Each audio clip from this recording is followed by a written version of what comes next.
Yeah, and like I said, and like I said before, it's not about not having any emotions at all. You know, when you're on dates with women, it's about demonstrating to her that you choose when to feel them. Yeah. You can demonstrate to a woman that you can choose when you're going to feel an emotion, like where you can control yourself, in the idea of like, you know, you can hold back your excitement about something and then just sit there and have like a very calm discussion the entire time. Then at the very end of the day, it's just being like, I was really excited to meet you and this was a great time. Thanks for having me do it. And you choose when to let that out. She's going to be like, oh. You have control of yourself. You have complete, yeah, exactly. That's manly, a man. Be in control. Yeah. And that's the emotional end of things. So I think we should switch over to the women now, though. All right. So here we go. Now we have to preface it because in this day and age, if you criticize not women, prefacing anything. I just spent 15 minutes railing on men. I don't give a crap what any women think about what I'm about to say. I got problems with both of you. You took the jokes out of my mouth, though. That's basically how I was going on it. But it is funny how you have to be like, you can be like men. You need to have a good body. You need to work out. You need to be athletic. But then it's like, and women, I would like it if you weighed under 600 pounds. And they're like, that is just evil and sexist. You are a misogynist, mister. You don't want a size 47 woman parading around in her underpants. Like, no. But it's such a double standard that, you know, you almost have to preface it because people have such an entitled, visceral reaction to when you do level like good faith complaints about the modern woman. And there's a lot of grounds for complaints. Yeah, there's as many as there are for men, in fact. And that was what I wanted to hammer in the article. It's just like, and you always have to put disclaimers on things. Like even in the article I wrote down that, you know, I had to write down after saying, hey, you know, just like men, you're just as responsible for taking care of your body as they are. So that means you can't eat a tub of ice cream every time you're sad. But we don't have to say that to men. I don't have to be, if I criticize a man for like eating 2 tubs of ice cream, I would tell this to a lady too. It's like, it's more, it's worse. Yeah, that's what I'm saying. And then you also have to preface it with, because this is actually a problem, because the women that we have today have become so emotionally fragile because they've been thrust into a world by a terrible father that never protected them from the depravity of this world, where they're going to get an eating disorder if you call them fat. And then like that's a problem. It shouldn't be that easy for you to get an eating disorder and starve yourself to death. Well, yeah, we mollycoddled them because feminism has told them they're special and that they're beyond reproach for everything they can do. Basically, women have been given carte blanche permission to just act like the most heinous, despicable persons without any kind of complaint or pushback. And if you do give the complaint or pushback, you're going to be called a misogynist. And then you'll be barred from ever having gainful employment for the rest of your life. It's actually really funny. You just got to think about like Klaus Schwab at the World Economic Forum and like all the globalists getting together and talking about it. It's just like, how do we make women more like Cardi B? Or something like that. It's just... It seems like that's what they're doing. Like, how do we make them more insufferable to be around? How do we make them more sexually depraved? How do we make them feel less happy with themselves? It's just all of these things compounding together. But you know, I think this is less of a problem for Catholic women. I actually think Catholic women recognize a lot of the modesty issues with women. I think they recognize a lot of the degeneracy in the world and all those other things. But the things that they don't seem to recognize are the fact that you do actually have to take care of your body.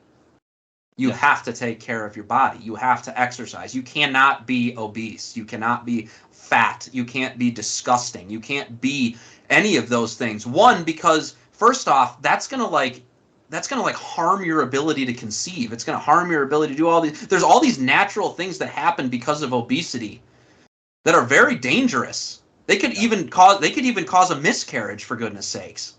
Yeah. You know, women, you need to care about these things for the good of your kids. You know, and you're not going to get asked out. You won't get asked out. You're not gonna have the chance to have kids and to enter into this vocation, or at least your chances are gonna be absolutely crippled. It's because men are visual. We do want pretty mates. That's a good thing. You can look in moral theology books where it's like there's nothing wrong with wanting an attractive spouse to enter this vocation with. It's been spelled out. There is nothing wrong with it, and men are highly visual. And as a matter of fact, I think it's not good to marry somebody that you are not physically attracted to. Not attracted on the inside. It's a horrible idea. It's a horrible idea. You should never do that. No. You owe your spouse that I am physically attracted to you as my spouse. It's something. I mean, how bad would you feel if you found out your spouse wasn't attracted to you? It's something you owe them. So that means you're going to want to be choosy with what they look like. It's okay. And not everyone's born with perfect bone structure. I get it, right? We hear about unachievable standards. It's like, well, I look back in like time 100 years, you can see old videos. There weren't a bunch of like porkers walking around. Not everybody was morbidly obese. So I know it's not unattainable. Like, you don't have to be a flawless face, but how about like caring for your physique? That way it's not off-putting to people. Yeah, and more importantly, get off-putting entirely. Bad for you. I'm kidding. No. I'm kidding. But this is all important, and I mean, and going on the fashion trend stuff with women. I mean, I think women are pretty good at like, being fashionable and putting on, nice clothes and stuff like that. But there is this one little critique that I did have of women regarding fashion, where they're like, I'm not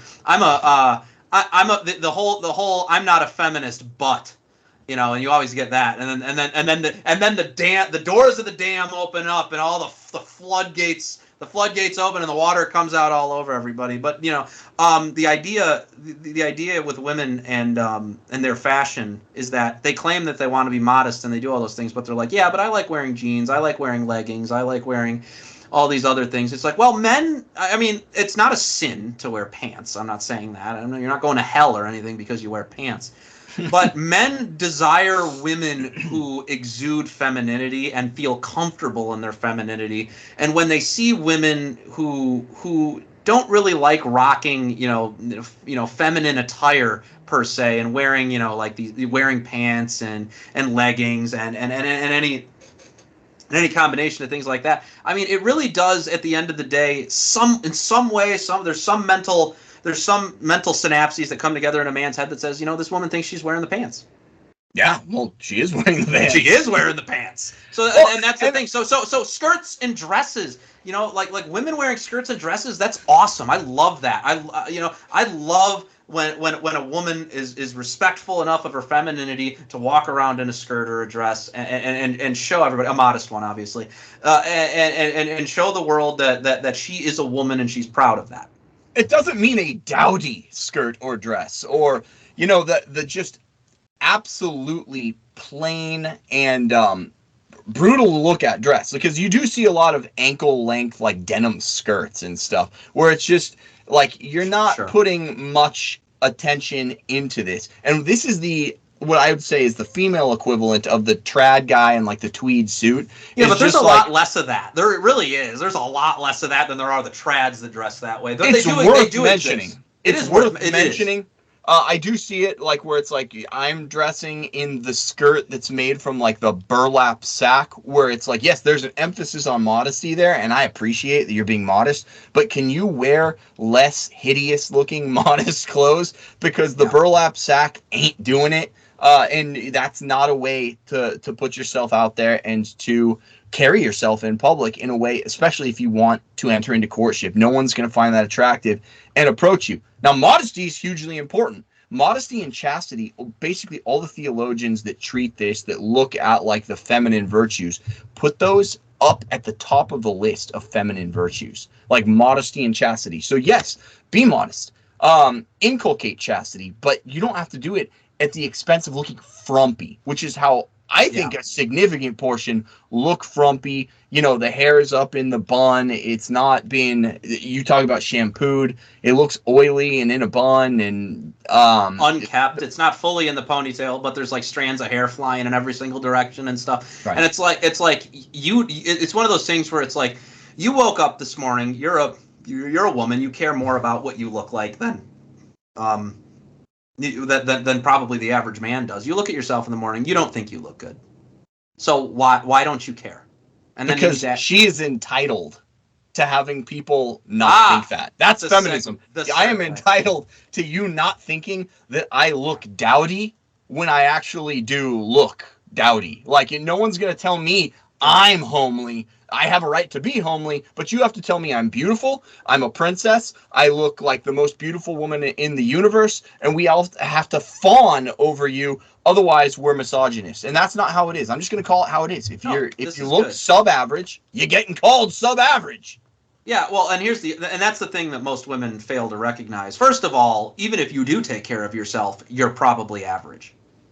Most people watch. That's kind of how medians work. That would be statistics. Yes. Yeah, that would be how statistics. Most women that watch this podcast that are involved, young Catholic women as a total, most of you guys are average. All two of the women that watch this podcast. Yeah, all two of the women that watch this podcast. But understand this. Women, you are not Cinderella. You're not Sleeping Beauty. Royalty is not going to come out of heaven riding on a white horse to come kiss you on the lips and escort you to $100K a year salary where you have a beautiful house with tons of children. All of that stuff is built. That takes time. It takes effort. And the marriage does not start out that way. It's not supposed to start out that way. It's supposed to be a cross. Marriage is a cross. You're supposed to suffer together. You're supposed to break through things together. If you're average, and I mean, look, there are rich people out there. I get it. There are, supermodels out there. There are all of these, exceptional things out there. And in all honesty, those are going to be very hard people to keep the interest of, to do all those other things. You don't want that. Well, even if, dude, here's the other thing. Like, if you demand to be treated like, Princess Aurora or Snow White or something like that, you better damn well rise to their level objectively. You don't get to be frumpy and shrewish and a termagant and, a bitter woman and like have the career. Like, you better take care of yourself. You better be a woman of virtue, a woman of worth. A great homemaker, a great cook. I don't even demand treatment like a princess like that. Though. I don't even want to go there though, because you know what? Like I said, the vast majority of women are never going to achieve those things. They're never going to achieve those things. I'm bursting the bubble. You're average. Your husband's going to be average. He's probably going to make an average salary, and you're not going to be rich. Welcome to reality. Yeah, there's that. Yeah. That's the case. That's the reality of things. I don't want to hear this stupid fairy tale mentality that these women have. The things that these women think they're entitled to, especially when they're in their 30s and thinking they're entitled to these things. I'm like, excuse me, are you going to be able to give him 13 children? Because I bet you that's what he's thinking when you're telling him that he needs to make $100,000 a year. Oh, yeah. Like, have you seen the memes where it's like Jabba the Hutt in lipstick? And it's like, Jabba the Hutt in lipstick is thinking like, he needs to be 6'2" and athletic and rich. It's like, well, then you better bring a lot to this marriage yourself. Yeah, exactly. Jabba. If you want Prince Charming, you better be a princess yourself. And that's your point. Here's my point. You're not. Well, feminism's created the entitlement where because there just aren't many like marriageable men, and women have a sense of entitlement that so many men are going to come up to them essentially and want, they're going to want to date them, they're going to want to court them. Men have become like cheap commodities, so they've set these ridiculous standards. Unrealistic. Yeah, like there's nothing wrong with marrying a mechanic, ladies. There's nothing wrong with marrying a mechanic. It's a masculine profession. He works hard. He works, probably gets overtime. And that's my point, is like, there's no problem with marrying a mechanic or a plumber or an electrician or anything like that, as long as he's, faithful Catholic. He's probably just an average guy. He's probably not super gorgeous. He's probably not ever going to make, 6 figures and a half a year. So you're probably not going to have a lake house. I mean, dude, most people lived in shacks until about 150 years ago. So it's time to start thinking realistically. Because if you don't think realistically, you either are 35 right now and have already failed to have the number of kids that you wanted to have, because it's usually like 5 or 6 or whatever that Catholic women want to have. Catholic women want to have a ton of kids, and that's a good thing. Yeah. I'm glad they want that. You're 35, probably not happening. Yeah. You're 35, probably not happening. Biology doesn't work that way. You have a clock. You have a deadline. You can't afford to have these unrealistic standards. Well, I don't know if you touch on this. I don't think you do in the article, if memory serves. But how about just like chastity for women? Like, if you have a sexual past, you have to acknowledge that is a big tarnish, and that's going to put off a lot, pretty much most of the good guys. Why would a good guy be like, you know what? I'm a good guy. I've lived a virtuous life. But you know what I'm going to do? I'm going to settle down with somebody who has like an out of wedlock child, because, whatever. It's like, good guys who are virtuous, who take care of themselves, who are honorable men, they're in demand. Like, those are the men everybody wants. Why would they want to settle down with somebody who's had like 4 partners before, or who has like the kid out of wedlock? I'll be honest with you. Even one, Sure. look at the statistics on this. Your chances of getting divorced increase by like 10%, maybe even 15%. I've seen some studies say, with just having one more sexual partner than none. Sure. No, I mean, I was trying to set the bar. Like, I know what times we are in. I've studied the signs of the time. Look, absolutely. I've been gross. Yes, I've been very honest about this my entire time. I fornicate. I fornicated with a person. For a long-term relationship. I did that. I'm sorry for it. I've atoned for it. It's one of the I regret it probably more than anything that I've ever done. But one of the things I can say is the hardest part of going into a relationship is having to tell that person that you want to be your wife that they're not going to be the one. Yeah. That sucks. Do not be that person, ever, if you're a man or a woman. And don't demand. Here's where the entitlement comes in. If somebody's let down by the fact that you do have a history, you have to own it. That's their right, man. Yep. Like, your actions have consequences. Yes. And we've created a generation of women who think that they can sleep around and slut around and without consequence, and they're entitled to like a clean slate. And that's not how it works. There are temporal consequences, even if somebody's not like mad at you, which they do have kind of right to be. Yeah, that's the other problem. I will talk about that for a second, because never, if somebody's mad at you about your past, if the answer is anything except I understand, you're doing something wrong. Yeah. Because you better understand why they're upset. Because that you're taking away something that was supposed to be theirs if you get married. That was supposed to be theirs. You have stolen something from them. Yeah. That you cannot give them. You have committed an act of theft. It's not just fornication. It's also stealing. And that's the problem. When you've stolen from somebody, they should be upset with you. Now, if they choose to forgive you of the thing that they've stolen from you, more power to you. Fantastic. Go do your thing. Get married. Be happy. All of those things. Great. But do not be surprised if somebody's upset by that. They should. Yeah. And just resign yourself. Like, if you go down that path, you're probably not going to get the finest males, the finest, most marriageable, most virtuous men interested, because they have their choice of the women who haven't defiled themselves, as the Bible says. Right. So be realistic. That's a real thing, dude. I'm sick of the feminist entitlement syndrome, and it's poisoned everything. Well, I get to eat whatever I want, and you have to be attracted to me. Like, nope, I don't. I'm going to be honest. and no one else respects Yes. you enough to be honest with you, I'm going to be honest. Nope, you eat whatever you want. I'm not going to be attracted to you. You dress frumpy. You don't do your hair. You let yourself go. I'm not going to be attracted to you. And guess what? You can't make me. And no, you can't weaponize it and like try and get me canceled. No one's going to make me think that, Miss Piggy is attractive. No one. I'm not going to do it. I'm not going to lie. And I'm not going to tell you that it's okay and that like the past doesn't bother me. All of these things are okay to say. Yes. But yeah. Yeah. That's the point that the biggest problem with Catholic women is that they think that they can go into a date with a checklist. They think that they can go in there and say like, okay, how much do you make? Okay, do you do this? Do you do you do this? Do you like Victorian architecture? Do you like this, that, and the other?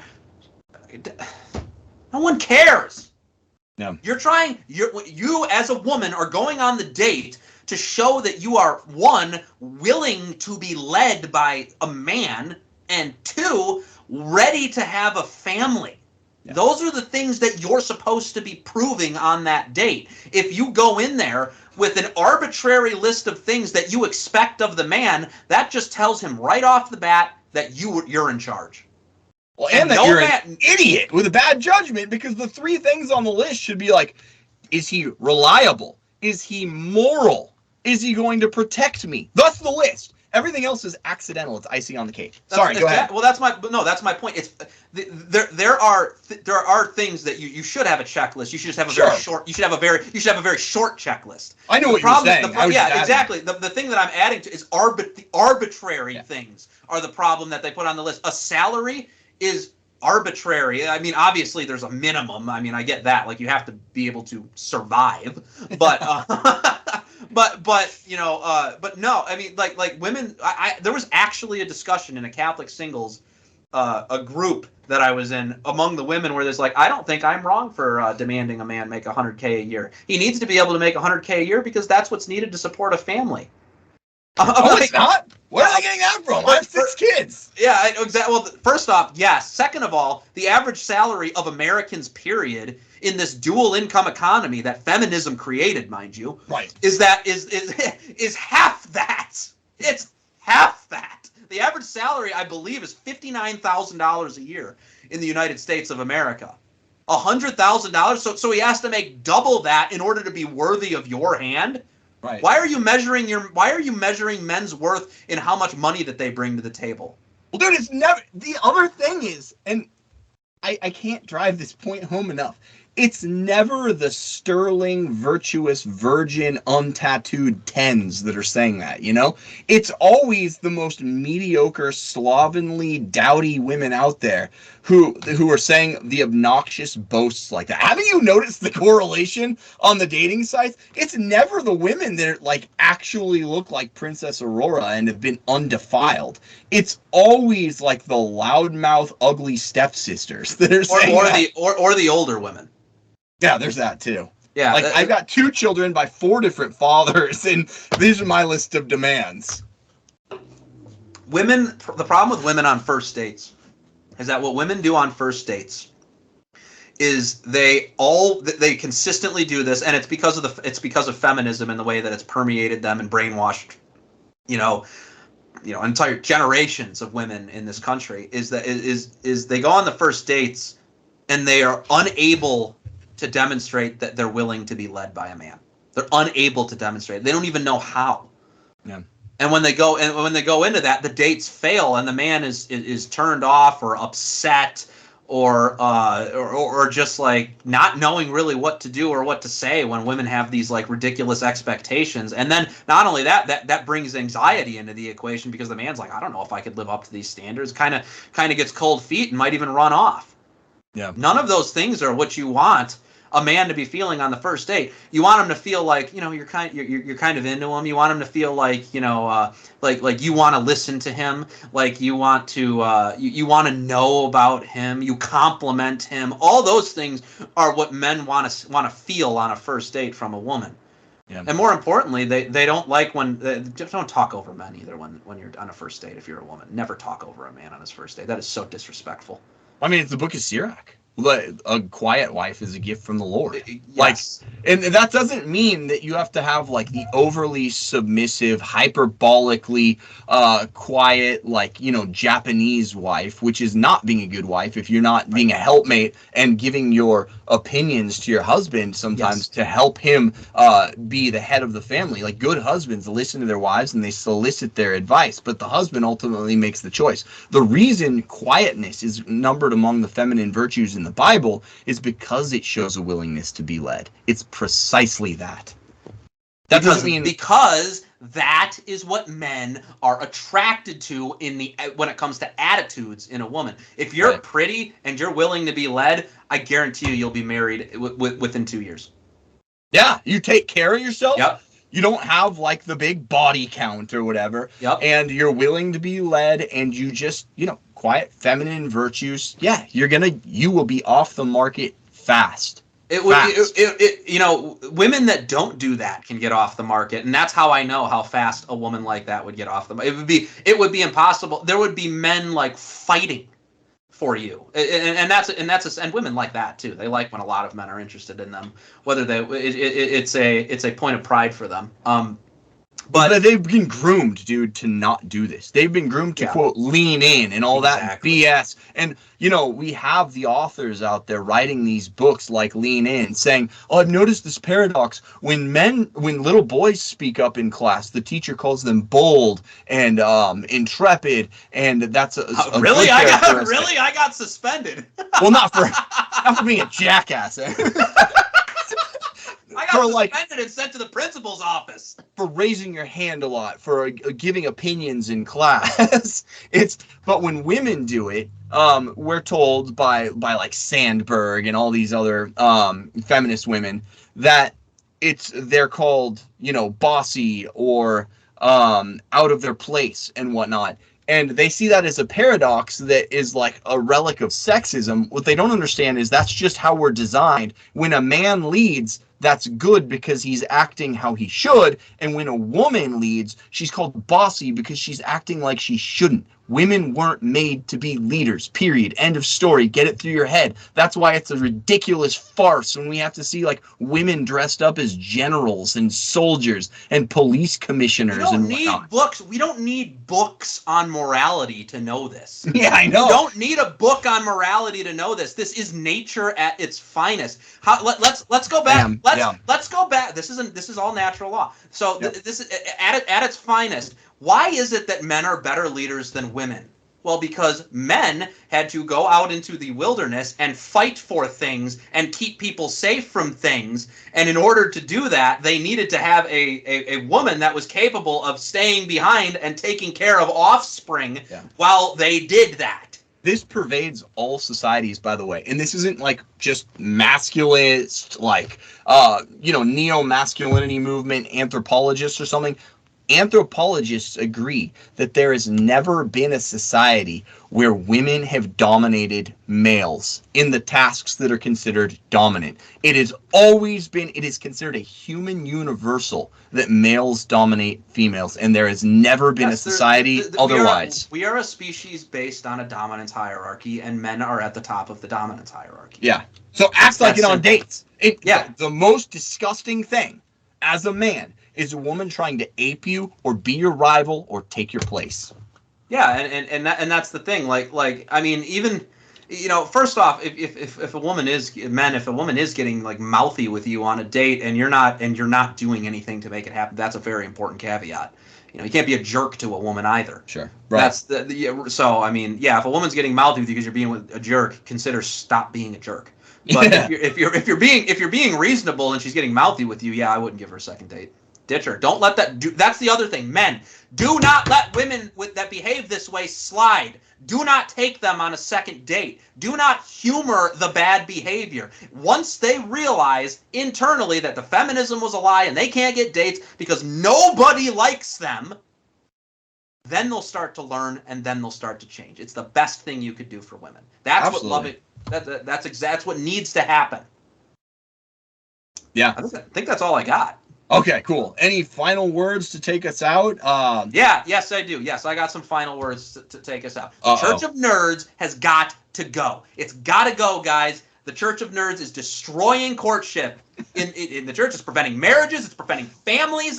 It's destroying the church.